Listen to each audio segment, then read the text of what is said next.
Stage पे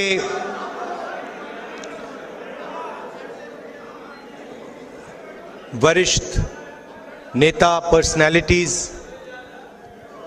भाइयों और बहनों, आप सब यहां आए,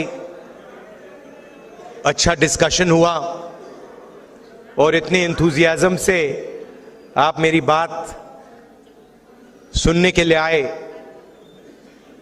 दिल से मैं आपका धन्यवाद करता हूं।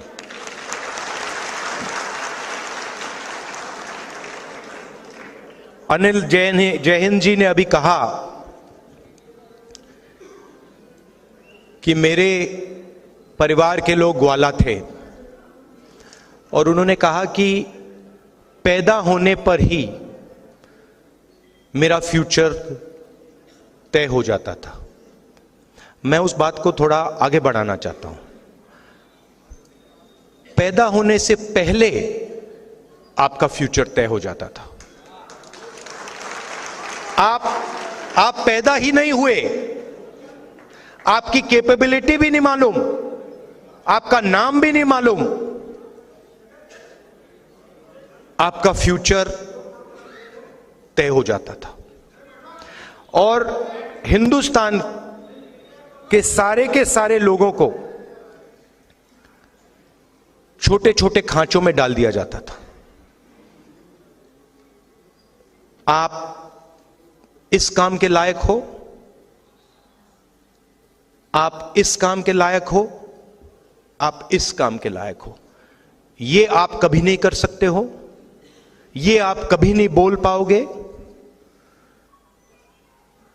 आपके पैदा होने से पहले डिसीजन लिया जाएगा कि आपको कोई छुएगा नहीं, आप कभी जमीन नहीं खरीद पाओगे। तो ये सारा पैदा होने से पहले ही डिसाइड हो जाता था। और हिंदुस्तान के करोड़ों लोगों ने, अरबों लोगों ने हजारों साल इस प्रकार जिंदगी जी है। उन्होंने अपना फ्यूचर डिसाइड नहीं किया, समाज ने उनके लिए पैदा होने से पहले उनका फ्यूचर डिसाइड कर दिया। तो आप सोचिए कितना दुख, कितना दर्द, कितनी कैपेबिलिटी जाया हुई।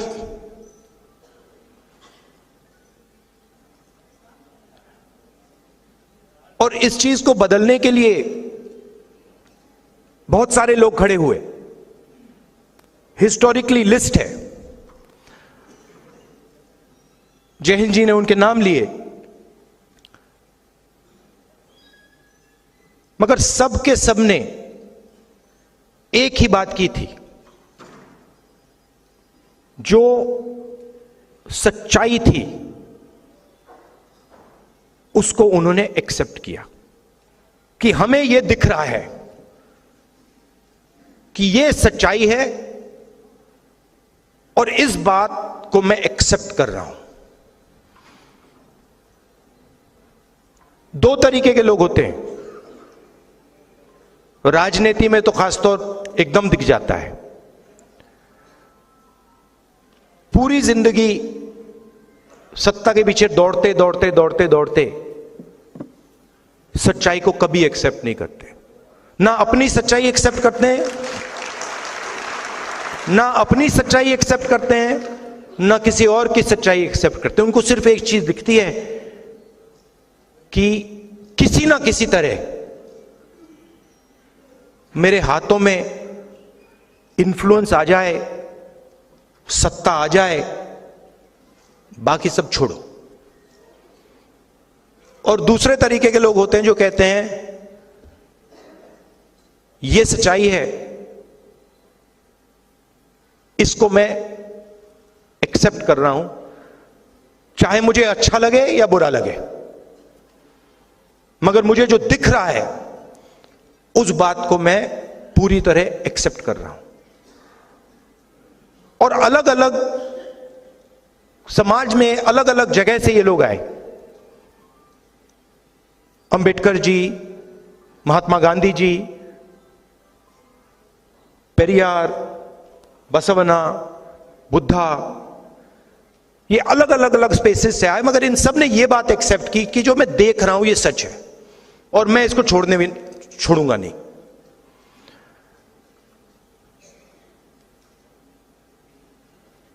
हिंदुस्तान में बहुत सारी ऐसी मूवमेंट्स हुई, मगर 3000 साल में सबसे सक्सेसफुल मूवमेंट यह है। और इसमें आप कहते हो कि ये संविधान अंबेडकर जी ने दिया, और उसमें सच्चाई है। अंबेडकर जी ने दिया, गांधी जी ने दिया, मगर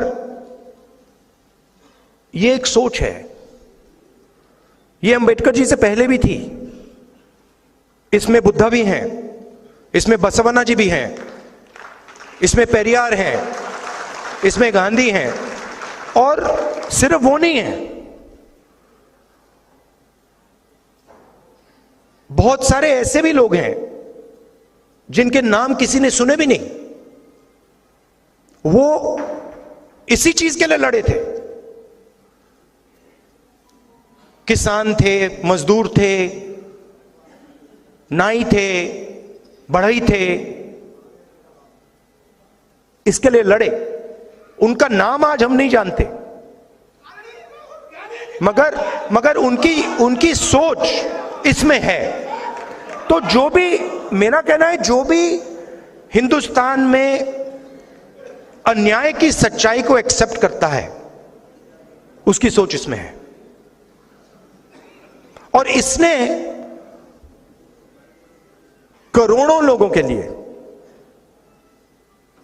दरवाजे खोले हैं। और मैं यह भी कहना चाहता हूं कि जो हमारी एक्सपेक्टेशन थी, जो फाउंडिंग फादर्स की एक्सपेक्टेशन थी, जो महात्मा गांधी की एक्सपेक्टेशन थी, जवाहरलाल नेहरू की एक्सपेक्टेशन थी, अंबेडकर जी की एक्सपेक्टेशन थी, उससे कम लोगों को इस किताब का फायदा हुआ है।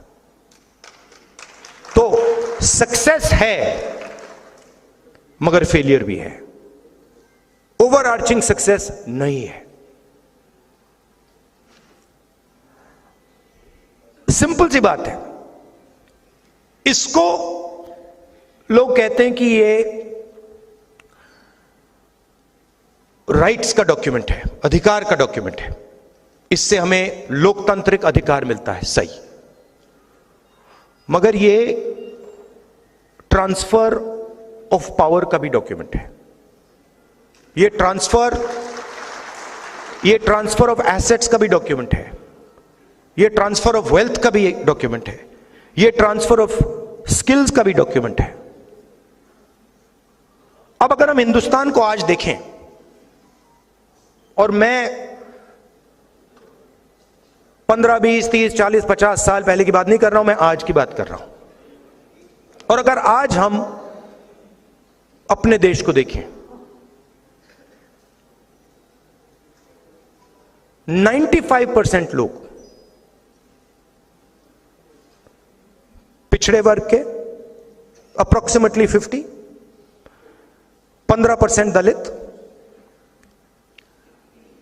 8% आदिवासी, 15% माइनॉरिटी, उसमें आप 5% गरीब जनरल कास्ट जोड़ दीजिए, 95% लोग। आप मीडिया में देखिए, मीडिया कोई मामूली औजार नहीं है। यह नैरेटिव बनाता है, देश का नैरेटिव बनाता है, पूरे देश का, पूरे देश के नैरेटिव को इन्फ्लुएंस करता है। यहां बड़े बड़े पत्रकारों में, जर्नलिस्ट में, मीडिया ओनरशिप में आपको एक पिछड़े वर्ग का व्यक्ति नहीं मिलेगा।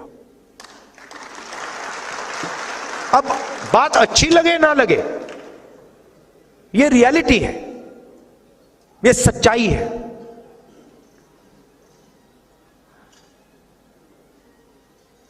और छुपे तरीके से यह किया जाता है।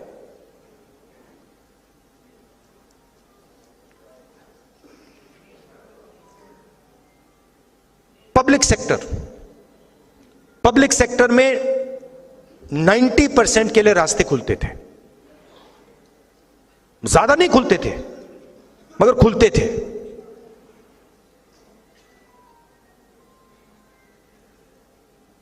आज 200 सबसे बड़ी कंपनियों की लिस्ट निकालिए, उनकी सीनियर मैनेजमेंट की लिस्ट निकालिए, उनकी जो बड़े बड़े सैलरी, करोड़ों रुपए वाली सैलरी वाले लोग हैं, उनकी लिस्ट निकालिए। दिखा दीजिए कौन सा पिछड़ा है वहां पे, कौन सा दलित है, कौन सा आदिवासी है, कौन सा गरीब जनरल कास्ट का है, दिखा दीजिए।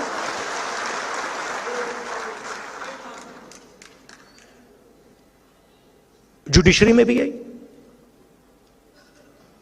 सरकार में भी यही। और जो सच्चाई है वो छुपा दी जाती है।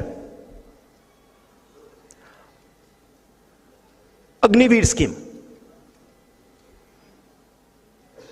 स्कीम में नुकसान किसका हुआ है, आपने कभी सोचा? सिंपल, SC, ST, OBC, गरीब जनरल कास्ट।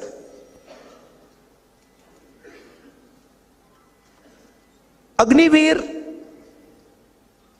सीनियर लेवल पे नहीं है, अग्निवीर जवान के लिए है। और 2 तरीके के शहीद बनाए जा रहे हैं।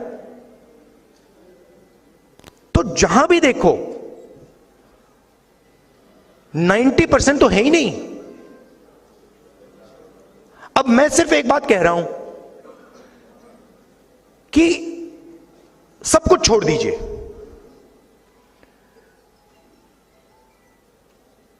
सच्चाई तो देख लीजिए, जाति जनगणना कर लीजिए। अगर जो मैं बोल रहा हूं गलत है, कोई प्रॉब्लम नहीं है, मगर यह तो पता लगाइए कि इस देश में पिछड़े वर्ग के कितने लोग हैं, दलित कितने हैं, आदिवासी कितने हैं, यह तो पता लगाइए। कौन सी संस्थाओं में है, कहां हैं, कोर्ट्स में कितने हैं। और रिएक्शन आता है कि नहीं होना चाहिए। इससे क्या होगा? इससे हिंदुस्तान के करोड़ों लोगों को हिंदुस्तान की सच्चाई पता लगेगी। यही होगा। इस सच्चाई से लोग क्यों डर रहे हैं? देखिए, अगर हिंदुस्तान को मजबूत बनाना है, जो मोदी जी सुपर पावर की बात करते हैं, तो 90% आबादी के बिना तो हो ही नहीं सकता ना। कैसे होगा?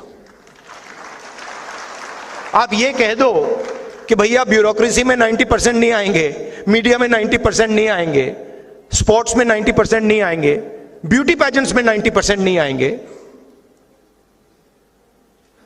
तो कौन सा सुपर पावर बनने वाला है? मतलब आप अपनी 10% आबादी का सुपर पावर बनाओगे क्या? मतलब कौन सी दुनिया में हो आप? सुपर पावर तो 90% है।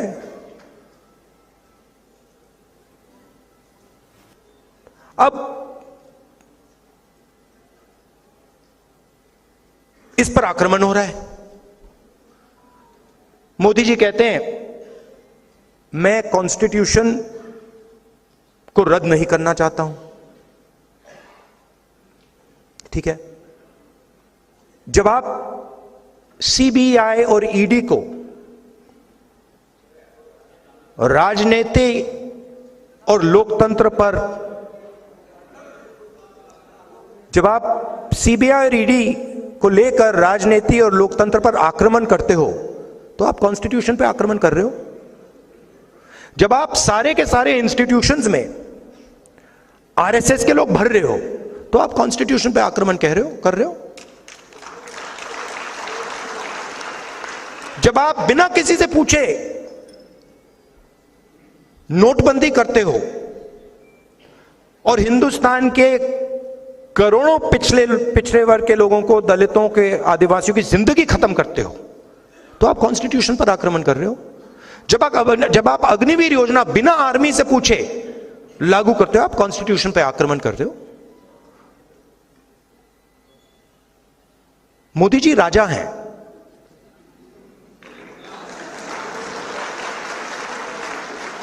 मैं सच बोल रहा हूं, मोदी जी प्राइम मिनिस्टर नहीं है, मोदी जी राजा हैं। उनको कुछ लेना देना नहीं, कैबिनेट से कुछ लेना देना नहीं, पार्लियामेंट से कुछ लेना देना नहीं, कॉन्स्टिट्यूशन से कुछ लेना देना नहीं। 21वीं सदी के वो राजा हैं।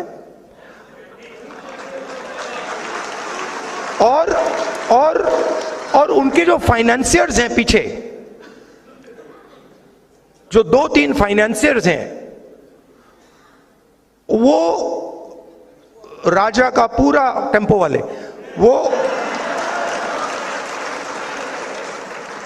वो राजा, एक्चुअली वो राजा फ्रंट है। एक्चुअली राजा के पास पावर नहीं है, एक्चुअली पावर कहीं और है। तो ये सिचुएशन है। नहीं भैया, अनपढ़ राजा भी काम चला लेता।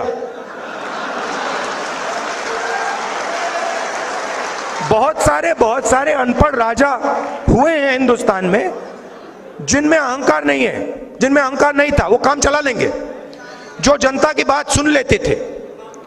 ये दूसरे टाइप के हैं, ये किसी की नहीं सुनते। अब इनका लक्ष्य है कि पब्लिक सेक्टर को खत्म करो और जो दलितों के, आदिवासियों के, पिछड़ों के रास्ते हैं और गरीब जनरल कास्ट के जो रास्ते हैं, उनको एक एक करके खत्म करो। और इनके सारे के सारे नेता कह रहे हैं, खुल के कह रहे हैं कि हम रिजर्वेशन को खत्म कर देंगे। और मैं खुल के कह रहा हूं, आप रिजर्वेशन को कभी खत्म नहीं कर सकते हो। और सिर्फ ये नहीं, वो क्योंकि रिजर्वेशन 90% की आवाज है, तो रिजर्वेशन पर आक्रमण, कॉन्स्टिट्यूशन पर आक्रमण, पब्लिक सेक्टर पर आक्रमण, आर्मी पर आक्रमण, फाइनेंशियल सिस्टम पर आक्रमण। क्यों? क्योंकि इनके पीछे धन है, अरबों रुपए हैं। तो ये सिचुएशन है। अब थोड़ी सी प्रॉब्लम आ गई है। आपने देखा होगा, मोदी जी ने अदानी जी का, अंबानी जी का नाम ले लिया, भौंकला गए कि भैया आओ आओ मुझे बचाओ। यहां पे तो हिंदुस्तान की जनता ने घेर लिया मुझे, ये मतलब सबने घेर लिया। ये तो आरक्षण की बात कर रहे हैं, ये तो कॉन्स्टिट्यूशन की बात कर रहे हैं। अदानी जी, अंबानी जी बचाओ मुझे। वो कैसे बचाएं? वो नहीं बचा पाएंगे। बचा तो जनता ही सकती है। मैं कल टूर के बाद गाड़ी में था, वापस जा रहा था एयरपोर्ट से, तो बातचीत चल रही थी गाड़ी में और मैं कह रहा था कि देखिए, अलंकार और मेरी बात हो रही थी, तो मैंने उससे कहा देखिए रियलिटी क्या है। रियलिटी ये है कि मैं जनता की आवाज हूं, ठीक है। जब मैं ये कहता हूं, प्रेस वाले मतलब इसको समझते नहीं हूं, मैं एक्चुअली हूं ही नहीं, मैं हूं ही नहीं। मैं भारत जोड़ो यात्रा में ये बात समझ गया कि मैं जनता की आवाज हूं, जनता का दर्द हूं, जनता का दुख हूं, और कुछ नहीं है। और मुझे और किसी चीज में इंटरेस्ट भी नहीं है। तो अब सवाल उठता है, आगे क्या करना है? सबसे पहले जो हिंदुस्तान की सोशल रियलिटी है, और किसी का नुकसान नहीं करना, बट जो हिंदुस्तान की सोशल रियलिटी है उसको देश के सामने रखना है। किसी को चोट नहीं मारनी, किसी को धमकी नहीं देनी, यह कहना है देखिए भैया ये हिंदुस्तान की सोशल रियलिटी है, इस देश में इतने दलित हैं, इतने आदिवासी हैं, इतने पिछड़े लोग हैं, इतने माइनॉरिटीज हैं, इतने गरीब जनरल कास्ट के लोग हैं, और ये जो लोग हैं इनकी इतनी भागीदारी है, मीडिया में इतनी भागीदारी है, कॉर्पोरेट इंडिया में इतनी भागीदारी है, जुडिशरी में इतनी, इलेक्शन कमीशन में इतनी, सीबीआई, ईडी, इनकम टैक्स में इतनी। आपने नोट किया है कि सीबीआई, ईडी मुझे छोड़कर 55 घंटे मुझसे मतलब इंटरोगेशन किया। मैं 2-3 साल बाद आपको बताऊंगा उस डिस्कशन में क्या हुआ।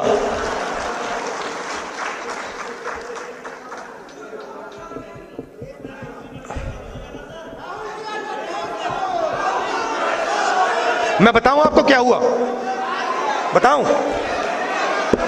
मैंने ईडी के अफसर से बोला, ईडी के अफसर मुझे इंटरोगेट कर रहे थे, और मैंने उनसे बोला कि देखिए, आप सोच रहे हो कि आपने मुझे यहां बुलाया है, मगर आप गलतफहमी में हो। आपने मुझे यहां नहीं बुलाया, मैं यहां आया हूं।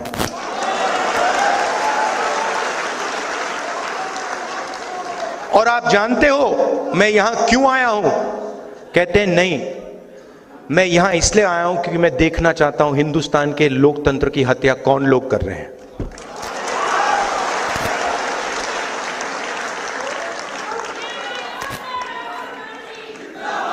मतलब आप क्या समझे हो?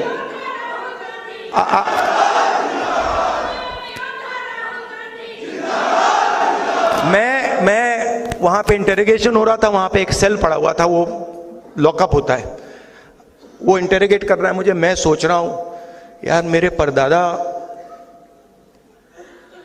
12 साल ऐसे सेल में बैठे थे, कम से कम 10 साल तो मुझे भी जाना चाहिए। आप मुझे कोई भी सेल दे दो, कोई फर्क नहीं पड़ता। तो मेरा कहना है कि हिंदुस्तान की जनता के सामने हिंदुस्तान की रियलिटी डालनी है, और मैं बिलीव करता हूं, चाहे वो किसी भी जात का व्यक्ति हो, अगर हमने रियलिटी सामने रख दी ऐसे, हिंदुस्तान की राजनीति बिल्कुल बदल जाएगी।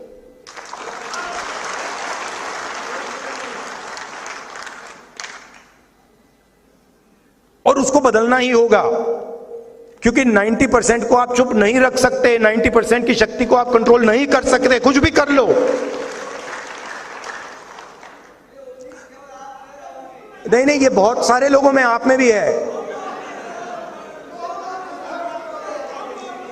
और राजनीति में ना, मेरा एक्सपीरियंस बताता हूं आपको, एक होता है जो सुबह उठता है, कहता है भैया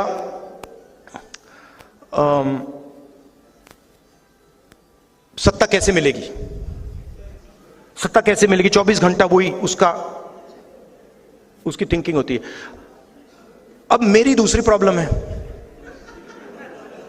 नहीं, मैं उसके बीच में पैदा हुआ।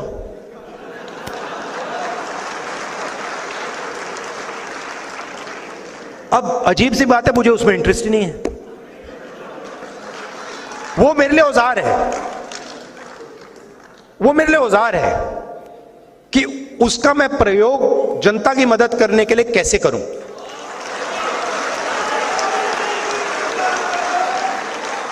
वो मेरे लिए मतलब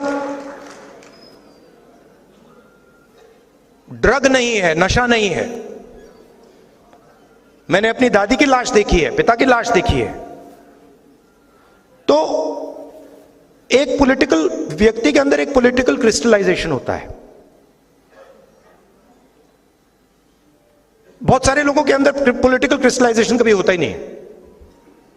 पूरी जिंदगी निकल जाती है, सुबह उठते हैं, किसी को काटते हैं, किसी को डराते हैं, किसी से लड़ते हैं, कोई सूट पहन लेता है, कोई मतलब अलग अलग वीडियो बनाते हैं, तो उनको तो छोड़ दो। मगर फिर ऐसे भी लोग होते हैं जो कहते हैं कि भाई अब हमारे पास 15-20 साल हैं, 30 साल हैं, अब कुछ अच्छा किया जाए, कुछ दम का किया जाए। तो पॉलिटिकल क्रिस्टलाइजेशन हो जाता है। एक बार पॉलिटिकल क्रिस्टलाइजेशन हो जाता है तो फिर क्लैरिटी आ जाती है कि मुझे ये करना है और कुछ नहीं करना। और मेरे माइंड में ये क्लैरिटी आ गई है कि इस देश में 90% लोगों को भागीदारी दिलवानी है और 90% लोगों के लिए एक के बाद एक दरवाजे खोलने हैं। मीडिया में, कॉर्पोरेट इंडिया में, जुडिशरी में, सब जगह ऐसा इंडिया, ऐसा हिंदुस्तान हम चाहते हैं, सब चाहते हैं। तो ये करने में बड़ा मजा आ रहा है मुझे। 4000 किलोमीटर चल गया, पता भी नहीं लगा मुझे ये हुआ क्या। हाँ, अब बड़ी इंटरेस्टिंग बात है, मैं आपको बताऊं, बड़ी इंटरेस्टिंग बात है। पॉलिटिकल क्रिस्टलाइजेशन से क्या होता है, या पॉलिटिकल जब क्लैरिटी आ जाती है होता क्या है। मैं 2004 से राजनीति में हूं, ठीक है। 2 साल पहले मैंने भारत जोड़ो यात्रा की, 4000 किलोमीटर चला, और मेरा जो सुनने और देखने का तरीका था वो बदल गया।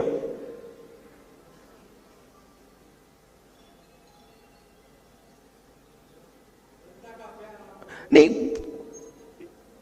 क्या करने लगा मैं, जैसे आप मेरे पास आए तो नॉर्मली जब व्यक्ति बात करता है तो वो सोचता है कि ठीक है मैं यहां हूं, मैं सुन रहा हूं। मैं क्या करने लगा, मैं आपकी पोजीशन लेने लगा। बात समझे? मैं अपने आप को छोड़ के आपके अंदर घुस के, ये आया मेरे पास, ये क्या देख रहा है, ये क्या बोल रहा है, ये क्या कहना चाह रहा है, तो वो चेंज आ गई। और बिल्कुल जो लोग बोल रहे थे उसका मतलब ही बदल गया। मतलब पहले क्या होता था, किसान आता था, बड़ी मुश्किल है, पैसा नहीं मिल रहा, भाई बीमार है, और मैं सुनता था। अब उसके बाद अब मैं क्या करता हूं, हाथ पकड़ लेता हूं, बस हाथ पकड़ लेता हूं और टाइट पकड़ लेता हूं और कहता हूं घबराओ मत, कुछ नहीं होगा। तो टोटल चेंज आ जाता है, कनेक्शन बन जाता है।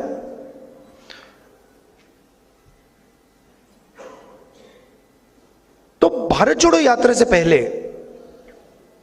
20 साल में राजनीति में था, मगर मैंने मोहब्बत शब्द कभी यूज ही नहीं किया। सबसे पावरफुल शब्द है, आप सब कहेंगे कि दुनिया में सबसे पावरफुल शब्द मोहब्बत है, करेक्ट? तो ये जो अभी इन्होंने बोला ना, वी लव यू सर, ये भारत जोड़ो यात्रा से पहले किसी ने मुझे नहीं बोला था,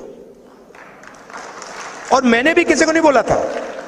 मतलब मां को बोला था, बहन को बोला था, मगर किसी आम जनता को या किसी से जब मैं मिले, मैंने नहीं बोला, मगर मैंने बोलना शुरू कर दिया। और अजीब सी बात हुई, अब मैं आपको बता रहा हूं, दिल्ली में मैं वापस आता हूं एयरपोर्ट से, गाड़ी शीशा खोल के कहते हैं आई लव यू। तो ये मैं आपको क्यों कह रहा हूं, क्योंकि हिंदुस्तान में जो भी सक्सेसफुली सामाजिक न्याय की लड़ाई लड़ा है वो मोहब्बत से लड़ा है। जो सुपरस्टार हुए हैं वो मोहब्बत से लड़े हैं, वो नफरत से नहीं लड़े हैं। तो ये 2 चीजें जरूरी हैं कि सच्चाई होनी चाहिए, सच्चाई से पीछे नहीं टिकना चाहिए, हिलना नहीं चाहिए, कोई भी कॉस्ट दे दो, मगर ये सच्चाई है। और आप बोलो तो रिस्पेक्ट से, प्यार से, स्ट्रेंथ से। और मैं आपको एक बात की गारंटी दे देता हूं, एक बात तो मैं आपको बता देता हूं कि अब चुनाव हो रहा है, नरेंद्र मोदी जी प्रधानमंत्री नहीं बन रहे हैं। ये 100% मैं आपको, आप चाहते हो तो मैं यहां पे लिख के आपको सबको दे दूंगा, साइन करके दे दूंगा। क्योंकि देखिए हुआ क्या है, देखिए मैं पॉलिटिक्स को ना, हुआ क्या है, बड़ी इंटरेस्टिंग चीज हुई है, बड़ी इंटरेस्टिंग चीज हुई है कि नरेंद्र मोदी जी की पूरी स्ट्रेटजी भाई को भाई से लड़ाने की है, और इस चुनाव में वो काम ही नहीं कर रहा है। वो मतलब आ रहे हैं, वो कह रहे हैं, लोग देख रहे हैं, कह रहे हैं भैया ये बोल के आ रहा है। तो वो चेंज आ गया है, और आप लिख लीजिए वो। अच्छा, एक बात हो सकती है, अगर पूरी चीटिंग कर दी, अगर ईवीएम लपेट लिया, वैसे हो सकता है, मगर उसके अलावा ये 200 180 से आगे नहीं जा रहे। अब आपके सवाल हो, नहीं देखिए, मगर इसमें देखिए, इसमें एक बात मैं आपको बताना चाहता हूं कि हमारा जो मैनिफेस्टो है, क्रांतिकारी मैनिफेस्टो है। अगर आपने मैनिफेस्टो को देखा है, वो 90% को सपोर्ट करने वाला मैनिफेस्टो है, मगर सच्चाई ये है कि कांग्रेस पार्टी को भी आने वाले समय में अपनी राजनीति को बदलना होगा। ये करना पड़ेगा। और ये भी मैं कहना चाहता हूं कि कांग्रेस पार्टी ने भी गलतियां की हैं, और मैं कांग्रेस पार्टी का होता हुआ ये मैं कह रहा हूं। तो अब आपके सवाल हो, आप जरूर पूछिए।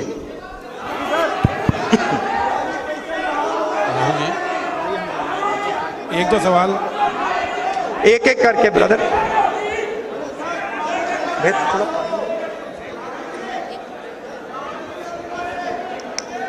हेलो, आप कहाँ खड़े हैं? जस्टिस राहुल जी, मेरा सवाल आपसे है। जस्टिस मदन बी लोकुर और मीडिया के काफी प्रधानमंत्री जी के साथ आपको 1-to-1 डिबेट के लिए कहाँ हैं आप जी? नहीं, सवाल कहाँ पूछ रहे हैं?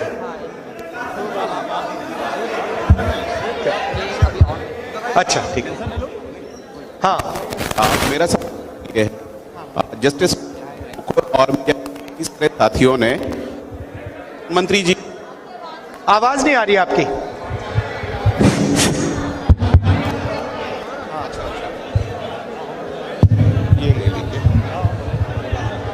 हेलो जी, मेरा सवाल आपसे ये है कि जस्टिस मदन बी लोकुर और मीडिया के काफी सारे साथियों ने आपको प्रधानमंत्री जी के साथ 1-to-1 डिबेट के लिए आमंत्रित किया है, तो ये न्योता स्वीकार करते हैं? मैं 100% किसी से भी डिबेट करने को तैयार हूं, प्रधानमंत्री से। हेलो, मगर मैं प्रधानमंत्री को जानता हूं, प्रधानमंत्री मुझसे डिबेट नहीं करेंगे। आदरणीय राहुल सर, और हमारे प्रेसिडेंट खारगे जी भी हैं, वो भी डिबेट कर सकते हैं। आदरणीय राहुल सर, इधर मेरा एक सवाल है। हाँ जी। इस साइड में सर, इस साइड में मेरा एक सवाल है। हाँ जी सर, आपकी सरकार अगर बनती है तो आप पुरानी पेंशन बहाल करेंगे कि नहीं करेंगे? क्या? और आप पुरानी पेंशन बहाल करेंगे कि नहीं करेंगे? और आप अपने मैनिफेस्टो में पुरानी पेंशन का मुद्दा रखेंगे कि नहीं रखेंगे? सर, मेरा एक सवाल आपसे है। सभी शिक्षक कर्मचारियों, पूरे देश से शिक्षक कर्मचारियों से सवाल है आपके लिए। देखिए, मैनिफेस्टो में ये हमने नहीं रखा है, बट इसको हम कंसिडर करेंगे। मैनिफेस्टो में हमने ये जो 5 गारंटीज का कॉन्सेप्ट है जी सर, उसको रखा है, जी, बट ओपन टू कंसिडरेशन। जी सर,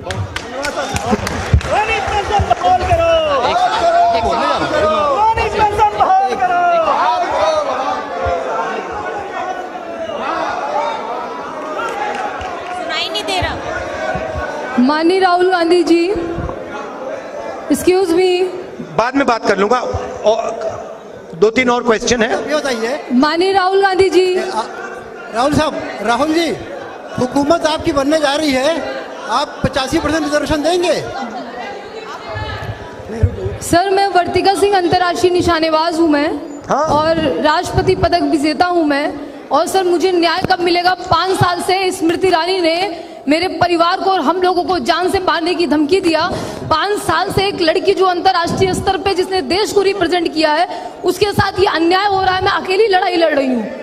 आप आके मुझे डिटेल्स देख सर, लीजिए, मैं इतनी दे बार दीजिए। लोगों से कितनी बार रिक्वेस्ट किया, सर मुझे प्लीज आप वचन दीजिए कि आप मुझे अपॉइंट आप डिटेल्स हमें दे दीजिए। मैं एग्जैक्टली केस के बारे में जानता नहीं हूँ, आप डिटेल्स मुझे दे दीजिए। राहुल जी, पूरे देश में पूरे देश के जितने संस्थाओं का राहुल जी देश में जितने संस्थाओं का निजीकरण इधर से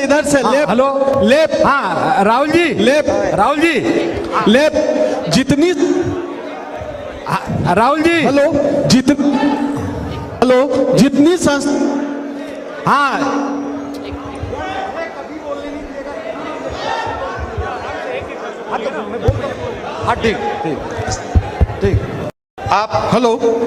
जितनी संस्थाओं का निजीकरण किया गया है, क्या उन संस्थानों का फिर से राष्ट्रीयकरण किया जाएगा?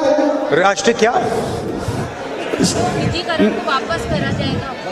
जितनी संस्थाओं को मोदी जी ने बेच दिया है, क्या उस संस्थानों का फिर से राष्ट्रीयकरण होगा? नहीं,